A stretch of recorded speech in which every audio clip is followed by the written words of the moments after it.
Yes, we hear that your parents didn't approve of sex before marriage, and this, I assume, shamed you into not reporting a rape? Okay, I chose to not report it, but it was because they had always said, like, I'll be very disappointed in you if you have sex before marriage. But I want to be clear, they were not forbidding me from doing it. They were saying it was my choice, but emotionally, I didn't feel like I had a choice to not disappoint them. Right, Yeah, right. that type of shaming is still coercive. You know, even if you had a choice to make, there was a lot of pressure. And I think it's a very common thing that still happens, even with parents who think that they are progressive and think that they are forward-thinking. There is still that undertone. I know my mom definitely put that on me a bit of, you know, no, you do what you want to do. When you're 18, it's your choice, but... Right. There's always that but that really kind of, you know, kicks you in the... ovaries. Yeah, I had the same experience with my mom. I think that she is more progressive. She's a chemical engineer, and as soon as I became an atheist, she became an atheist with me, like a couple years after. But my dad is, on the other hand, he's like a Sunday school teacher, so he laid it on pretty thick. But I had more respect for her, but she was still saying the same kind of more subtle stuff. Right. Yeah, and sometimes the subtle stuff gets in even deeper. Yeah. Well, that, and it's a way of being raised. It's something that was mentioned by Dr. Del Rey on an older episode, is like, people think that sex education is just in the classroom, and one of the things he said is, no, when someone watches television and they see sexual interaction there, that is something that educates them, in quotes, about sex. And when they see mom and dad interacting, like, oh, wow, I like your new pants, whatever. He gave some other examples, but they're not appropriate to this. It is interesting it's interesting and all too common that the hang-ups that are developed and ostensibly created by religion about this linger even after people deconvert. It's socially ingrained, and American society in general isn't very sex positive, right?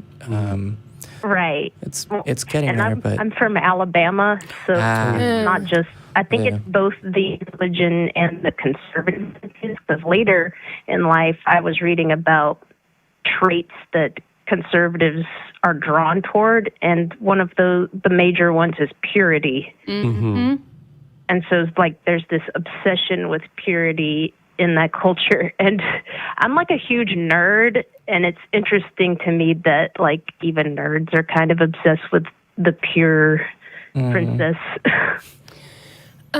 I think so it kind of follows me everywhere. Well, and I think it is so pervasive in our culture and in our history that nerds are obsessed with it just as much as everyone else, only because even nerds grow up in the existing society. And if those tropes are there and if those expectations are there, then that, of course, informs, the whole worldview. And, of course, we can't escape the idea of sex, because how else would we have more humans? But right. Just perpetuating that stereotype. May I ask, were you able to get some help?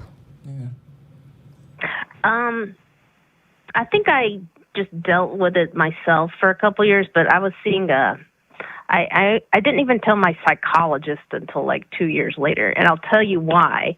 It's because I didn't, like, my parents would also say shit like rapists should be killed, and they had guns. Like, they were like really stereotypical, had like the big gun rack. And I don't have any doubt in my mind, if I had told my mom what happened when it happened, she would have shot that guy.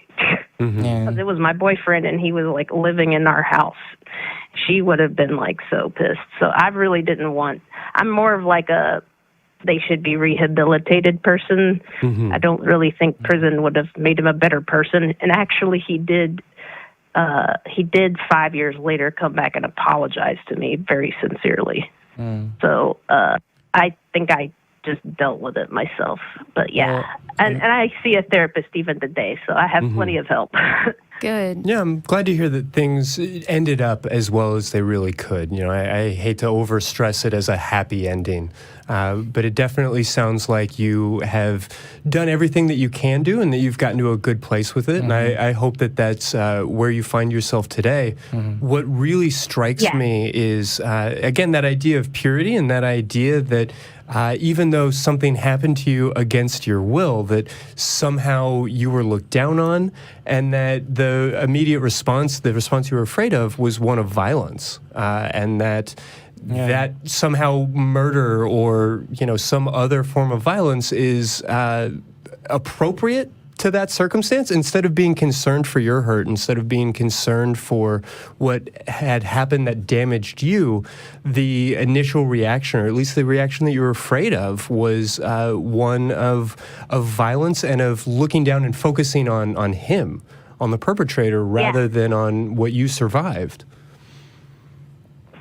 Yeah, no, I don't know. I'm not one of those people who believes that rape is the worst thing that can happen to you. And that seems to, people would actually say that. Like, friends would say it, family would say it, like, yeah, rape's the It's such a common narrative that it's somehow worse than death. I've never felt that way. I was very conflicted about it, and I'm not saying it didn't affect me, but worse things have happened to me. Yeah, you're here, able to make this phone call, able to have this conversation with us. And if you had been murdered, that certainly wouldn't be an option. And yet, so often we do hear things like that it's a fate worse than death, or these other things. Yeah. Well, what I will say because is, we're we're not just obsessed with purity; we're obsessed with revenge. Yeah, that too. And a lot of the problematic things that I think come out of that.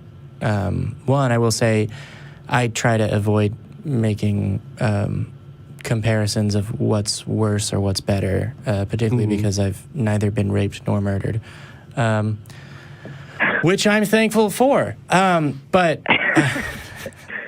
But what I will say is, I think a lot of the problems in society and problematic tropes and ideas and thoughts, particularly things like, this is the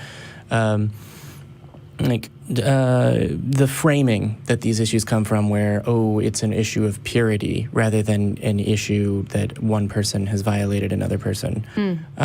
Right. The very, very basic framework for that, and the way that people form their sort of moral understanding, their values. There's actually a really good TED Talk, the name of which escapes me, and it always does when I remember it, but it's sort of, it's like it looks at like 5 kind of fundamental values or types of values that people have that underlie everything else. So they look at whether something is harmful or caring for another person. And people can disagree about what is more or less that, but that as a framework seems to be, I don't want to say universal, but almost universal amongst human beings. And then there's a framework for justice, and there's a framework for in-group, out-group, this is my tribe, this is not my tribe. And there's a framework for authority and leaders, you must follow the leader as a value. And then there's a framework, and the 5th one they mentioned is one of purity, right? So, and they've expressed research that this comes out and can be seen, particularly in the United States, between the divergent values of our political parties, is what that focuses on. And I'm going to set that aside because I bring that up far too much on any show that I'm on. But ideas of a person should be pure, or women should be pure, or our food should be pure, or I want every surface in my house to be entirely pure, demonstrate kind of fundamental ideas about what it is that humans prefer or think generally is better or worse. And I tend to fall on the side that harm care is the most important thing, that a person is harmed, and that trumps any idea of, this person, any idea, one, that I almost certainly don't support, but 2, any idea that this person is made impure by this thing that has happened to By them. the act. By the act, yeah, that was, they were subjected to. They're now a crumpled flower or some other damaging language that we use to describe. Chewed bubble gum, used tape. As Elizabeth Smart said, that's one of the reasons she didn't run away was because when she was, as she was raised to believe that as soon as she had been, violated, that meant she was as good as a piece of chewed gum, and would not be then accepted back into her idea of normal society would be. I do want to make sure that we are not downplaying the experience of rape for anyone else who has experienced it. Yeah. It is, I think, amazing that you have been able to cope as well as you have and have been able to get through the experience with as much strength as you have. I do know, though, that there are many people out there who don't quite view their situation in the same way. And so I would just be careful of trying to phrase their experiences for them. Yeah. Yeah, absolutely. I agree, and I think that I am not being very verbose, but I think that's true. We would, particularly because I talked about how this is a thing in society and this is why. I don't think that on this show any of us are trying to invalidate someone's feelings or like, oh, it's ridiculous for you to feel pain of any kind, emotional, psychological, physical, whatever, as a result of this. Whether or not whatever comparison you make to other terrible things that can happen to a person, no one here is saying that rape is not terrible. It is. Stacy? Oh, I think we lost Stacy. Well, I think it says she's on the air. It says that, but I don't hear a response. Well, we do appreciate you calling in. I mean, Yes. I hope that we answered whatever questions, whatever thoughts you wanted to express. And I hope that you take care. If there's anything else we can do, feel free to send us an email.